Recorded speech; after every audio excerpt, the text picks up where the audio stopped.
બાલ દોસ્તો, એજ્યુકટેકનો ચેનલમાં આપનું સ્વાગત છે। આજે આપણે શીખીશું ધોરણ વિષય હિન્દી પાઠ 6 માલવજી ફોજદાર, જે બીજા સત્રમાં આવે છે। પાઠના અભ્યાસ અને સ્વાધ્યાયના પ્રશ્નોની સમજ મેળવીશું। પાઠનો વિડીયો તમે વિડીયોના ડિસ્ક્રિપ્શનમાં તથા વિડીયોના અંતે પણ નિહાળી શકો છો। તો ચાલો શીખીએ ધોરણ 7 વિષય હિન્દી પાઠ 6 માલવજી ફોજદાર। પાઠના અભ્યાસ અને સ્વાધ્યાયના પ્રશ્નોની સમજ। સૌપ્રથમ આપણે અભ્યાસના પ્રશ્નોની સમજ મેળવીએ। प्रश्न नंबर 1, निम्नलिखित प्रश्नों के मौखिक उत्तर दीजिए। सवाल नंबर 1, मालवजी शिवाजी का वध करने के लिए क्यों तैयार हो गया? तेना जवाब में आपने लखी शकीए, मालवजी के पिता शिवाजी की सेना में सिपाही थे। उन्होंने देश की रक्षा के लिए अपने प्राण दे दिए थे। उनको मरे 2 वर्ष हो गए। तब से मालवजी और उसकी माँ ने किसी तरह अपना गुजारा किया, परंतु पिछले 3 महीनों से उन्हें पेट भर अन्न मिलना मुश्किल हो गया था। मालवजी अपनी इसी बुरी दशा के बारे में सोच रहा था। उसी समय एक सैनिक ने आकर मालवजी से कहा कि यदि तुम शिवाजी का वध कर दो तो मैं तुम्हें धन दूंगा। उसी धन के लालच में मालवजी शिवाजी का वध करने के लिए तैयार हो गया था। सवाल नंबर 2, अपनी हत्या के बारे में शिवाजी ने कौन कौन सी शंकाएं व्यक्त की? तेना जवाब में आपने लखी शकीए, शिवाजी जानना चाहते थे कि मालवजी उनका वध क्यों करना चाहता था। क्या वह उन्हें मारकर मराठा साम्राज्य का मालिक बनना चाहता था? क्या उन्होंने उसे कभी हानि पहुंचाने की कोशिश की थी? क्या उन्होंने कभी राष्ट्र की प्रतिष्ठा पर धब्बा लगाया था? इस प्रकार अपनी हत्या के बारे में शिवाजी ने भिन्न भिन्न शंकाएं व्यक्त की थी। सवाल नंबर 3, तुम इस एकांकी को और कौन सा शीर्षक देना चाहोगे? એટલે કે આપેલા આ પાઠને તમે બીજું કોઈ શીર્ષક દેવા માંગો છો તો તે તમારે અહીંયા લખવાનું છે। તેના જવાબમાં આપણે લખી શકીએ, मैं इस एकांकी को शिवाजी की क्षमाशीलता शीर्षक देना चाहता हूँ। જો તમે કોઈ આવું બીજું શીર્ષક એટલે કે તેનું નામ આપવા માંગતા હોય તો તમારે અહીંયા લખવાનું છે। સવાલ નંબર 4, शिवाजी बालक को सेना में क्यों भर्ती करना चाहते थे? तेना जवाब में आपने लखी शकीए, बालक अपनी चाल ढाल और बातों से वीर पुत्र और सत्यवादी लगता था। वह बहुत निडर था, उसमें वीरता फूट फूट कर भरी थी। वह अपनी माता का भक्त था। शिवाजी को विश्वास हो गया कि मातृभूमि की सेवा में यह बालक कोई कसर नहीं रखेगा। बालक के ऐसे ही गुणों से प्रभावित होकर शिवाजी उसे अपनी सेना में भर्ती करना चाहते थे। सवाल नंबर 5, बालक अपनी माँ का पालन पोषण करने की जिम्मेदारी शिवाजी को क्यों सौंपता है? तेना जवाब में आपने लखी शकीए, शिवाजी ने दिखावटी क्रोध कर बालक को जेल खाने में बंद करने का आदेश दिया था। उन्होंने अगले दिन उसे मृत्युदंड देने की बात की थी। बालक यही समझता था कि उसके अपराध के लिए शिवाजी उसे मृत्युदंड अवश्य देंगे। उसकी मृत्यु के बाद उसकी माँ अकेली और बेसहारा हो जाएगी, इसीलिए वह अपनी माँ का पालन पोषण करने की जिम्मेदारी शिवाजी को सौंपता है। હવે પ્રશ્ન નંબર 2, અંદાજ अपना अपना એટલે કે તમારા વિચારો મુજબ અહીંયા તમારે આપેલા પ્રશ્નોનો જવાબ લખવાનો છે। सवाल नंबर 1, देश की रक्षा के लिए लड़ने वाला सैनिक युद्ध में आहत हुआ है, वह अंतिम सांसें ले रहा है, वह क्या सोचता होगा बताइए। એટલે કે દેશની રક્ષા માટે લડવાવાળો સૈનિક યુદ્ધમાં જખમી થઈ ગયો છે, તે મૃત્યુ માટે છેલ્લા શ્વાસ લઈ રહ્યો છે, તો તે શું વિચારતો હશે તે તમારે લખવાનું છે। હું અહીં મારા વિચાર લખું છું, તમારે તમારા વિચાર લખવાના છે।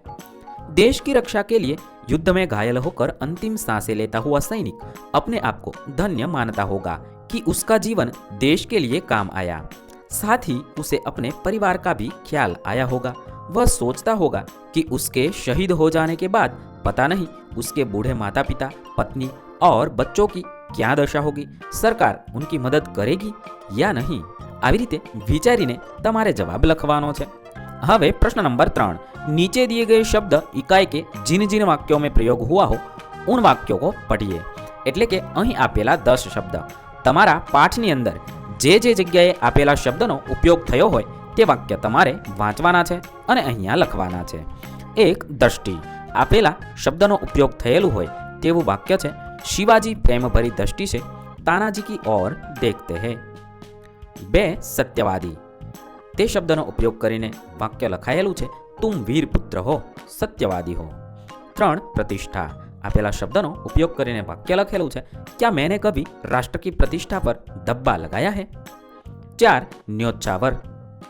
આપેલા શબ્દને આધારે વાક્ય લખેલું છે, उन्होंने देश की रक्षा के लिए अपने प्राण न्योछावर कर दिए। 5 दर्शन। આપેલા શબ્દનો ઉપયોગ કરીને વાક્ય લખાયેલું છે, मरने से पहले मैं अपनी पूजनीय माता के एक बार दर्शन करना चाहता हूँ। 6 झूठ। તે શબ્દનો ઉપયોગ કરીને વાક્ય લખાયું છે, झूठ बोलकर मृत्यु से बचना नहीं चाहता। 7 विश्वास। તે શબ્દનો ઉપયોગ થઈને વાક્ય બન્યું છે, मेरा विश्वास है कि मातृभूमि की सेवा में यह बालक कोई कसर नहीं रखेगा। 8 मुग्ध। તે શબ્દનો ઉપયોગ કરી અને વાક્ય બન્યું છે, मैं तो इसकी वीरता और साहस पर मुग्ध हूँ। 9 चिंता। તે શબ્દનો ઉપયોગ કરીને વાક્ય બન્યું છે, रात दिन मैं इसी चिंता में रहता हूँ कि किस प्रकार भारत माता का दुख दूर करूँ। 10 हटूंगा। તે શબ્દનો ઉપયોગ કરીને વાક્ય લખાયું છે, मैं कभी मातृभूमि की सेवा से पीछे न हटूंगा। આવી રીતે આપણે આપેલા શબ્દનો ઉપયોગ થઈને ક્યાં ક્યાં વાક્ય લખેલા છે તે પાઠમાંથી શોધી અને લખવાના છે। હવે પ્રશ્ન નંબર 4, इस एकांकिका नाट्यकरण कीजिए। એટલે કે તમારા મિત્ર વિદ્યાર્થીઓને સાથે મળીને તમારે આપેલા પાઠને નાટકના રૂપમાં તમારા વર્ગખંડમાં ભજવવાનો છે। તો જે વ્યક્તિ યોગ્ય પાત્રને નિભાવી શકે તે વિદ્યાર્થી મિત્રોએ તે પાત્રની વેશભૂષા પહેરી અને તમારા વર્ગખંડમાં આ નાટક રજૂ કરવાનું છે। હવે આપણે સ્વાધ્યાયના પ્રશ્નોની સમજ મેળવીએ। પ્રશ્ન નંબર 1, निम्नलिखित प्रश्नों के उत्तर लिखिए। सवाल नंबर 1, मालव जी शिवाजी का वध करने के कौन कौन से 2 कारण बताते हैं। तेना जवाब में आपने लखी सकिए, मालव जी शिवाजी का वध करने का पहला कारण यह बताता है कि युद्ध में उसके पिता के मरने के बाद उन्होंने उसके परिवार के भरण पोषण की परवाह नहीं की। दूसरा कारण यह था कि धन के अभाव में वह और उसकी माँ भूखे मर रहे थे। उसी समय एक सैनिक ने उसे शिवाजी की हत्या करने पर धन देने का लालच दिया था। सवाल नंबर 2, कष्ट होने पर भी मालव जी शिवाजी के पास क्यों नहीं गए। तेना जवाब में आपने लखीशु, मालव जी के पिता शिवाजी की सेना में सिपाही थे।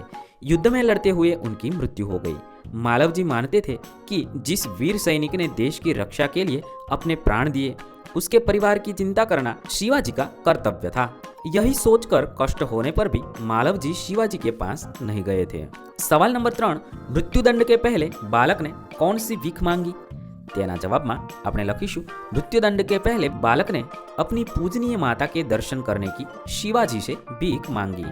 सवाल नंबर 4, शिवाजी बालक की परीक्षा लेने के बाद क्या करना चाहते थे। तेना जवाब में आपने लखीशु, शिवाजी बालक की परीक्षा लेने के बाद उसे मृत्युदंड से मुक्त कर अपनी सेना में भर्ती करना चाहते थे। હવે પ્રશ્ન નંબર 2, નિમ્નલિખિત ઉક્તિ કોણ કિસે કહતા હે लिखिए। એટલે કે આપેલું વાક્ય કોણ કોને કહે છે તે લખવાનું છે। 1, जब तुम्हें इतना कष्ट था तब तुम मेरे पास क्यों नहीं आए। આપેલું વાક્ય शिवाजी मालव जी से कहते हैं।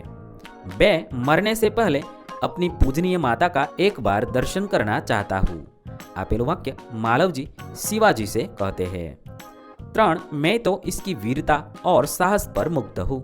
આપેલું વાક્ય तानाजी शिवाजी से कहते हैं। 4, तुम्हारे ही जैसे सेना नायकों पर भारत माता गर्व करती है। આપેલ વાક્ય शिवाजी तानाजी से कहते हैं। 5, महाराज एक बालक आपसे मिलना चाहता है। આપેલ વાક્ય दरबान शिवाजी से कहता है। 6, मैं तुमसे यही आशा करता हूँ। આપેલ વાક્ય शिवाजी मालव जी से कहते हैं। 7, महाराज यह शरीर आपका है। આપેલ વાક્ય માલવજી શિવાજી से कहता है।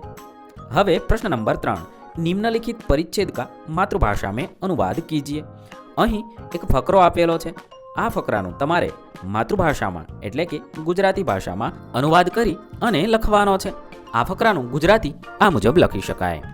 પુત્ર, જે રીતે તું તારી માતાના દુઃખથી દુઃખી થઈને વ્યાકુળ થઈ રહ્યો છે તેવી રીતે હું પણ દુઃખી છું। રાત દિવસ હું એ જ ચિંતામાં રહું છું કે કેવી રીતે હું ભારત માતાના દુઃખ દૂર કરું। મહારાજ, આ શરીર તમારું છે। હું પ્રતિજ્ઞા કરું છું કે જ્યાં સુધી આ શરીરમાં પ્રાણ છે હું કદી માતૃભૂમિની સેવામાં પાછો પડીશ નહીં। આવી રીતે આપણે આપેલા ફકરાનું ભાષાંતર કરી અને અહીંયા લખીશું। હવે પ્રશ્ન નંબર 4, उदाहरण के आधारित नीचे दिए गए शब्दों को उचित क्रम में रखकर અર્થપૂર્ણ વાક્ય બનાવીએ. એટલે કે અહીં ઉદાહરણમાં કેટલાક શબ્દ આડા અવળા આપેલા છે, તેને યોગ્ય ક્રમમાં ગોઠવી અને વાક્ય બનાવેલું છે, બાપુ અપના કામ છોડકર આટા પીસને લગે. એવી રીતે આપણે નીચેના વાક્યમાં આડા અવળા શબ્દોને યોગ્ય ક્રમમાં ગોઠવી અને વાક્ય બનાવીશું. 1. આપેલા શબ્દોને ક્રમમાં ગોઠવી અને વાક્ય બનશે શિવાજી ઉસકી ઓર પ્રેમ દ્રષ્ટિ સે દેખતે રહે. 2.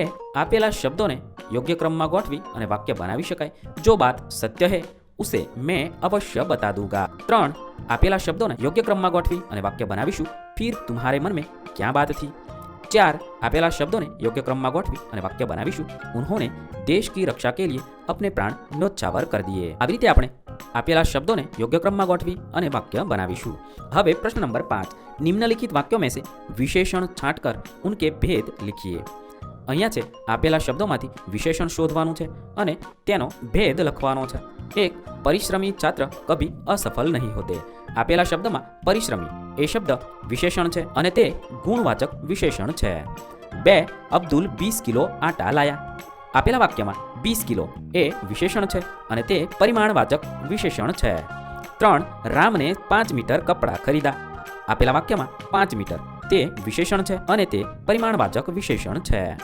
4. 25 છાત્રોને સહી ઉત્તર દિએ.